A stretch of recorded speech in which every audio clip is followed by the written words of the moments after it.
বাংলার জমিন থেকে দর্শক মুক্ত করতে পারবেন না, আপনারা বাংলার জমিনের মধ্যে শান্তি প্রতিষ্ঠা করতে পারবেন না। যখনই কোরআনের আইন বাস্তবায়ন হবে, সবই একে একে বাংলার জমিন থেকে দূরীভূত হবে। মুহতারাম হাজিরিন, যদিও কথাতিক্ত কোরআনের কথা আমাদের মানতে বাধ্য, মুসলমান হিসেবে আমাদের মানতে হবে। আজকে এত জিনা, আজকে এত ব্যভিচার হয় কেন, আজকে এত দর্শন হয় কেন?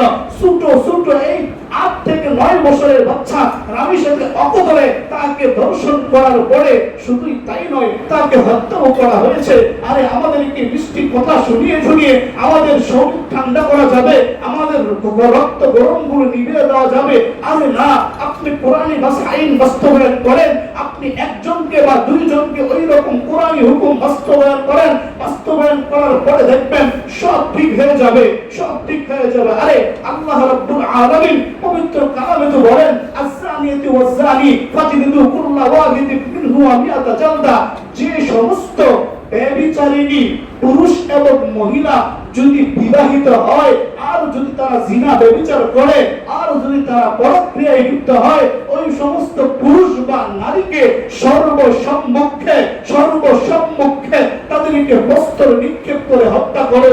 যদি আজকে যুব সমাজ ওই আইন বাস্তবায়ন করা হতো, বাংলার জমিনে কোনো মানুষ দর্শন করার, কোনো মানুষ জিনা ব্যভিচার করার সুযোগ পেত না। আরে তারা জানে, তারা বুঝে, আজকে যদি আমি দর্শন করি, আজকে যদি আমি জিনা ব্যভিচার করি, আরে হয়তো জেল জুলুম করা হবে, 1 সপ্তাহ বা 10 দিন আমাকে রিমান্ড দেওয়া হবে, তারপর জেলের ভিতরে ঢুকিয়ে তো আমাকে বছর মাখনা খাবার পরিবেশন করা হবে। তারা ওই রকম জানে। যদি একটা দর্শক জানতো, যদি একটা জিনাকার জানতো, যখনই আমি দর্শন করব, যখনই আমি জিনা ব্যভিচার অন্যায় অবিচার করব, সরাসরি সর্বসম্মুখে নির্দিষ্ট দিনে অ্যানাউন্স করে মিডিয়াকে সামনে রেখে আমাদেরকে ব্রাশ ফায়ার করে হত্যা করা হবে, অথবা আমাদেরকে শুলিতে চালানো হবে, অথবা আমাদেরকে বস্ত্র নিক্ষেপ করে শরিয়া মোতাবেক আমাদেরকে মৃত্যুদণ্ড কার্যকর করা হবে। ওয়াল্লাহি যুব সমাজ কসম করে বলতে পারি, বাংলার জমিনে এরকম আইন যদি বাস্তবায়ন করা হতো, আর কখনো দর্শন হতো না। শুধুই মাত্র আমরা ব্যর্থ। আপনারা সব দিকে না পারেন। আজকে আপনারা যে সমস্ত মানুষগুলো রাজনৈতিক অবস্থানে আছেন, মন্ত্রী আছেন, এমপি আছেন, আপনাদের প্রতি মেসেজটা এটাই জানাই, আপনারা ফুল কোরআনের আইন যদি বাংলার জমিনে বাস্তবায়ন করতে ব্যর্থ হন, তবেও কিছু আইন আপনারা প্রণয়ন করেন বাংলাদেশের জনগণের স্বার্থে, যুবকদের স্বার্থে, সমস্ত মা বোনদের ইজ্জতের স্বার্থে। যখন কিছু কোরআনী আইন বাস্তবায়ন করবেন, আল্লাহ তো বলেন, হযরত আলাইহিমুস সাকিনা, পবিত্র রবের পক্ষ থেকে বাংলার জমিনের মধ্যে রহমত বর্ষণ হবে যখন কোরআনী আইন বাস্তবায়ন করা হবে। আরে যে সমস্ত ডাকাতগুলো, যে সমস্ত ছিনতাইবাজগুলো, যে সমস্ত জুলুমবাজগুলো চাঁদাবাজি করে, টেন্ডারবাজি করে, দেখেন না কোরআনের আইন বাস্তবায়ন করেন, সব কিছু বাংলার জমিন থেকে বেশি দিন লাগবে না, 1 মাসের মধ্যে সবকিছু বন্ধ হতে বাধ্য হবে।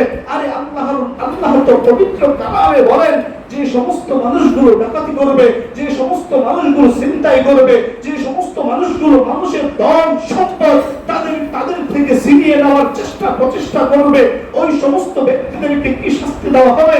আল্লাহ পবিত্র কোরআনে বলেন, ইন্নামা জাযাউল লাযীনা ইউহারিবুনা আল্লাহ ওয়া রাসূলাহু ওয়া ইয়াসআউনা ফিল আরদি ফাসাদান আন ইউকাত্তালু আও ইউসাল্লাবু আও তুকাত্তাআ আইদিহিম।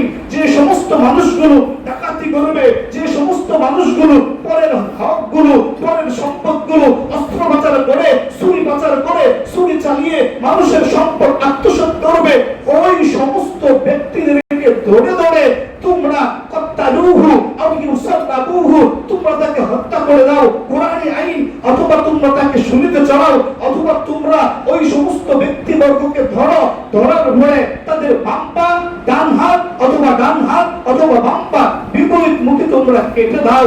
1টা 2টা 3টা ওই রকম আইন তোমরা বাংলার জমিনে বাস্তবায়ন করো। যুব সমাজ, সরকার পর্যন্ত বলে দিচ্ছি, তাহলে দেখবেন নাযারাত আলাইহিমুস সাকিনা মিনার রাহমা, আল্লাহর পক্ষ থেকে বাংলার জমিনে কিভাবে রহমত বর্ষিত হয়। কোরআনের আইন আমরা মানতে ব্যর্থ, এজন্য আমরা ক্ষণে যুগে ছোট বাচ্চা পর্যন্ত দর্শন থেকে মুক্ত নয়, ছোট বাচ্চা পর্যন্ত খুন খারাপি থেকে মুক্ত নয়, ছোট বাচ্চা পর্যন্ত আজকে জুলুম জুলুমের শিকার হতে হয়। বাচ্চা স্কুলে যাচ্ছে, মা কত সুন্দর করে খাবার দিয়ে, মা কত সুন্দর করে বই সব কিছু কাজ করে স্কুলে পাঠাচ্ছে, আর সন্তান সন্ধ্যায় বাড়িতে ফিরে আসে না। 2-3 দিন পরে খবর পাওয়া যায় ওর লাশ গিয়ে পাক খেতে পাওয়া যায়, 2-3 দিন পরে খবর পাওয়া যায় ওর লাশ গিয়ে ভুট্টা খেতে পাওয়া যায়। যুবকরা, বৃদ্ধ বাবারা সবাই কিন্তু দৈনন্দিন ওই সমস্ত ঘটনার শিকার হচ্ছেন, দেখতেছেন মিডিয়ার মধ্যে, আর কষ্ট অনুভব করছেন। আরে সবাই মিলে যদি আমরা সরকার মহোদয় পর্যন্ত এই মেসেজটা দিতে পারি, আপনারা যে যে জায়গায় ব্যর্থ হয়েছেন ওই সমস্ত জায়গায় আপনারা কোরআনী আইন ব্যবস্থা করেন, দেখবেন দেশের মধ্যে শান্তি কিভাবে ফিরে আসে, সকল অন্যায় অবিচারগুলো কেমনে এই দেশ থেকে একে একে দূরীভূত হয়। আরে আফগানিস্তানে তাকিয়ে দেখুন না, কত তারা জুলুম নির্যাতনের শিকার হওয়ার পরেও এখন দেখুন আজকে বাংলার জমিন তথা পৃথিবীর মধ্যে সুপার পাওয়ার রাষ্ট্রের মধ্যে 1 থেকে 7 পর্যন্ত তাদেরকে ঘুরতে হয়।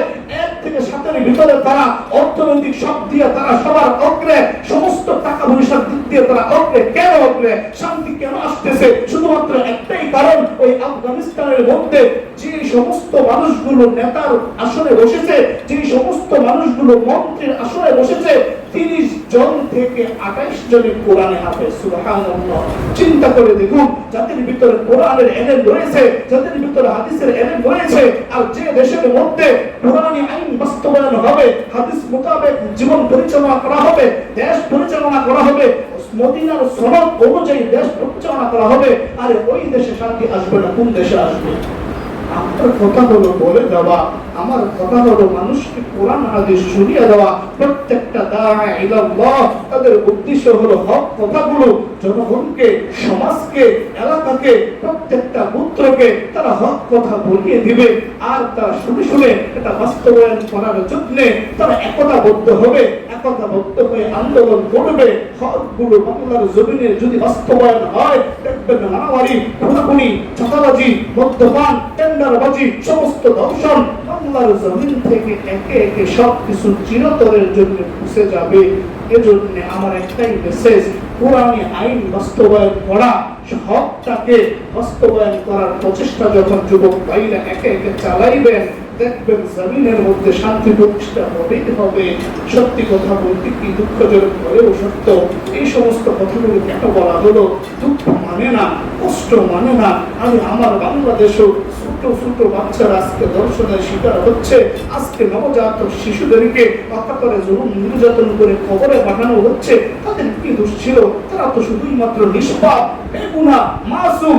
আর বলা হয়েছে যে সমস্ত মানুষগুলো দুনিয়ার কিছু বারবার বুঝে না, 12 বছরের আগ পর্যন্ত যাদের কলম, যাদের আমল নামায় গুনাহ আর সওয়াব কিছুই উঠে না, ওই সমস্ত নিষ্পাপ বাচ্চাদেরকে, ওই সমস্ত নাবালেগ ছেলেমেয়েদেরকে কেন অকাতরে জুলুম নির্যাতন করা হয়? আরে করেন না আইন, আরে করেন না বাস্তবায়ন। কোরআনী মদিনার সুন্নাত অনুযায়ী দেখবেন শান্তি আসবে। মুহতারাম হাজিরিন, দেখুন হত্যার শাস্তি কি হবে? আজকে বাংলার জমিনে হত্যাটা সাধারণ ব্যাপার হয়ে গিয়েছে। দেখবেন মিডিয়া খুললেই, পত্রপত্রিকা খুললেই অমুক জায়গায় এরকম পুত্রের মাধ্যমে পিতা, অথবা মনে করেন স্বামীর মাধ্যমে স্ত্রী, স্ত্রীর মাধ্যমে স্বামী এই হত্যাকার্য লিপ্ত, খুনাখুনিতে লিপ্ত। আরে আল্লাহ রাব্বুল আলামিন পবিত্র কোরআনে যে আইন বাস্তবায়ন করেছেন, এটা আপনি করে দেখেন না? আল্লাহ রাব্বুল আলামিন পবিত্র কালামে বলেন, ইয়া আইয়ুহাল্লাযীনা আমানু কুতিবা আলাইকুমুল কিসাসু ফিল কতলা, ইয়া আইয়ুহাল্লাযীনা আমানু কুতিবা আলাইকুমুল কিসাসু ফিল কতলা। আরে হত্যার বদলে যদি কাউকে হত্যা করো, হত্যার বদলে যদি হত্যা করা হয়, চিন্তা করে দেখুন আল্লাহ রাব্বুল আলামিন বলেছেন, আরে যে ব্যক্তিকে হত্যা করা হবে, যে হত্যা করেছে, যে কাতিল, যে কতল করেছে, তাকেও ধরে ধরে সর্বসম্মুখে সে যেরকম ভাবে হত্যা করেছে, যদি অস্ত্র বাচার করে হত্যা করে, যেভাবে হত্যা করো, ফাকতুলুহুম, তোমরাও তাদেরকে ওই রকম ভাবে হত্যা করো। আরে কোরআনী আইন, আল্লাহর নবী বলেছেন, দেখুন আজকে কি করা হয়, যদি এক ভাই আরেক ভাইকে, এক বোন আরেক ভাইকে, এক ভাই আরেক বোনকে হত্যা করে, তাহলে কি করা হয় দেখেন, চিন্তা করে বাংলার জমিনে জেল দেওয়া হয় 10 বছর, 12 বছর। তারপরে আর কি করা হয়? তো বেকসুর খালাসি তো দেওয়া হয়। আরে আল্লাহর নবী তো বলেন, আল্লাহ রাব্বুল আলামিন নিজেও তো বলেছেন, যে সমস্ত ব্যক্তিরা একজন অপরজনকে হত্যা করবে, তাকে যেভাবে হত্যা করা হয়েছে হুবহু ওই ব্যক্তিকে ওইভাবে হত্যা করা হোক। আজকে ওই আইন, কোরআনের আইন বাস্তবায়ন করে দেখেন, বাংলার জমিনে হত্যার কালিমা লেপন হবে।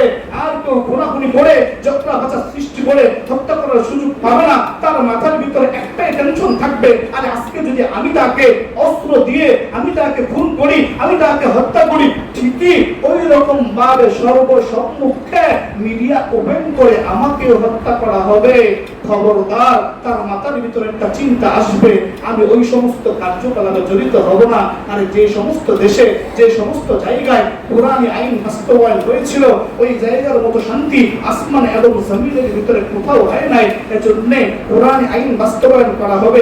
চিন্তা করে দেখুন, চুরি আমাদের দেশে এত চুরির হার বেড়ে গিয়েছে কেন? চুরির প্রবণতাটা বর্তমান সময়ে বেশি। এখনো কানের মধ্যে এলান আসে, অমুক জায়গায় একটা, তিনটা, দুইটা, পাঁচটা গরু চুরি হয়ে গিয়েছে, মাইক দিয়ে এলান দেওয়া হয়, মসজিদ থেকে জানিয়ে দেওয়া হয়। আরে এরকম হবেই বা কেন? যে সমস্ত মানুষগুলো চুরি করতেছে, যে সমস্ত মানুষগুলো হয়রানি করতেছে, মানুষের সমস্ত মালগুলো আত্মসাৎ করে নিয়ে যাচ্ছে, ওই সমস্ত ব্যক্তিকে আপনারা ধরেন না। ধরার পরে ইসলামী আইন, ইসলামী শরীয়ত বাস্তবায়ন করেন না, দেখবেন দুনিয়াতে কিভাবে শান্তি আসে।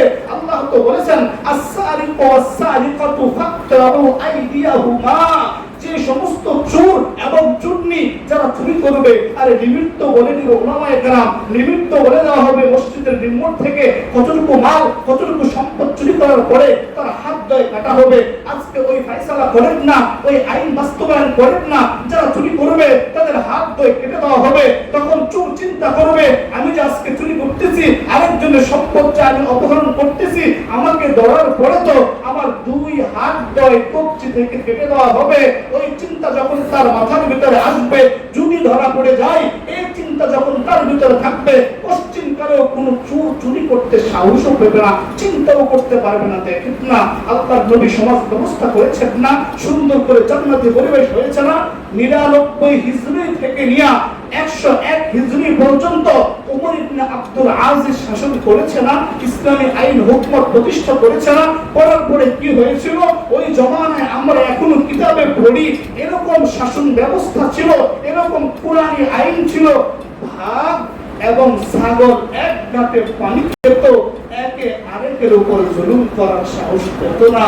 ওই রকম সোনালী জগৎ ফিরে আসবে, বর্তমানেও আসা সম্ভব যদি আমরা দুনিয়ার জমিনে, বাংলার জমিনে, দেশের মধ্যে কোরআনী আইন বাস্তবায়ন করতে পারি।